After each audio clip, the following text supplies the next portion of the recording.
Open the door, I'll let you in. One thing's for sure, my road's been long, but I'm on my soul. One thing's for sure, that I'm not alone. 'Cause if you want what I want, but I'm almost home, come right here. One thing's for sure, need, that I'm not alone. Just trust enough, no fear. 'Cause if you want what I want, then baby, come right here. And if you need what I need, then baby, don't have fear. 'Cause I'll be right here, waiting for you. So my first record deal, I was signed when I just turned 15 years old. And I basically left school early, so, because I thought, this is it. This is it, Mom and Dad. I don't need to go to study after school. I'm set for life. And a lot of things happened after that it was clear to me that it wasn't the right time for things to take off.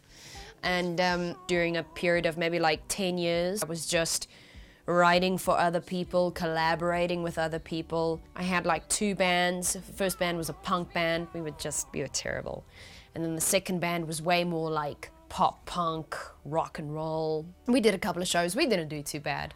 And 2007, I took the time off, and I hated music. Things were just becoming overwhelming at the time, and to be honest, I think looking back at it now, I just didn't know who I was as a musician. I didn't know what I wanted, so I was all over the place. And I took about a year off. I remember taking up my guitar again, and I remember writing, and for me, it's a sign that it's just too much a part of me. I can't let go of it. If I am honest with myself tonight, then I would give you that call goodnight. You see, my heart is racing faster from the other side. I wanna break all rules just for tonight.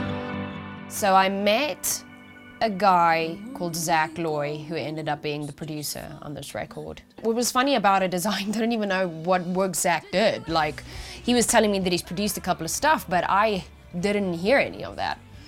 I kind of trusted my gut, and I could feel that it was the right person to work with, and I think it was a chemistry thing. So he was like, well, why don't you just come to Austin and let me produce this album of yours. I went over with about 14 tracks that we knew we wanted on the record, but the moment we went into studio, I guess something magical just took over, and we started writing and collaborating a lot. When we walked out of the club, we ain't going home. You see, I really did not think that night I'd get roped. I'd asked you many questions, which you had the answer for, but I wanted more. I still need more.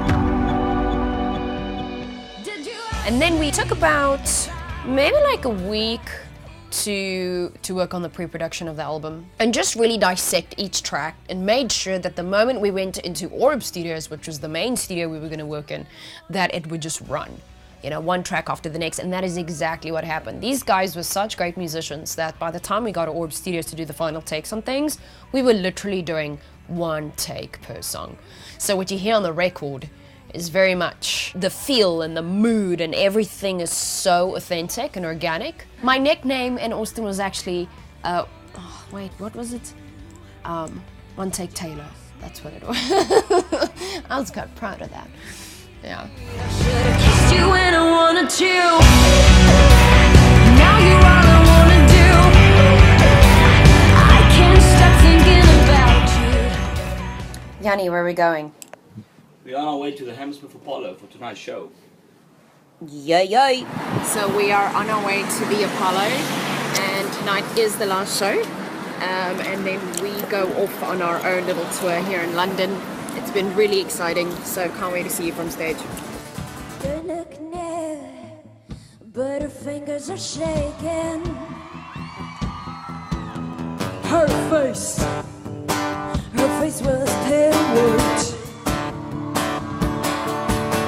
She talks and wishes for hours. And their dreams in their movie scenes. Well, when she says everything you do turns annual. Everything you do it fucking turns annual. Oh, you wanna be an Indian. Oh, you wanna fall in love again. Oh, you wanna be. The personality of this third album is, with the first record I had my whole life to like write that album, and when with the second record I recall being a lot in my head about it, and almost in a sense overthinking the record and the feel and the mood, and not just being and letting that freedom run with me.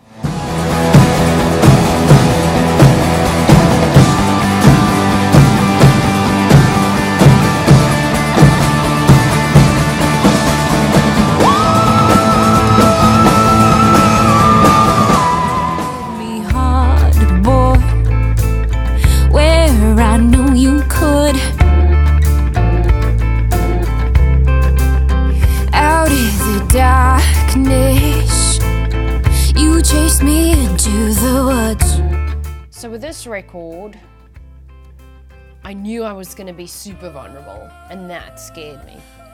At the time, I just came out of a really serious relationship, and it's a serious relationship in the sense of I was like, this was going to be it, you know, this was going to be the rest of my life, and then it turned out that it wasn't. So I knew if people were going to believe me, or if I wanted people to believe me, I'm gonna have to be honest. I can't say I'm drawing from other people's stories. Where I know you would and you said you would.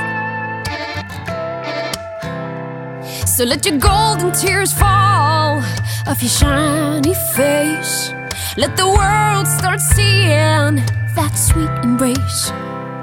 And every time I hear your voice on the radio, let it be my reminder to take love slow. A lot of people have been saying that this latest record have been reminding them of the Dark Horse and Light combined.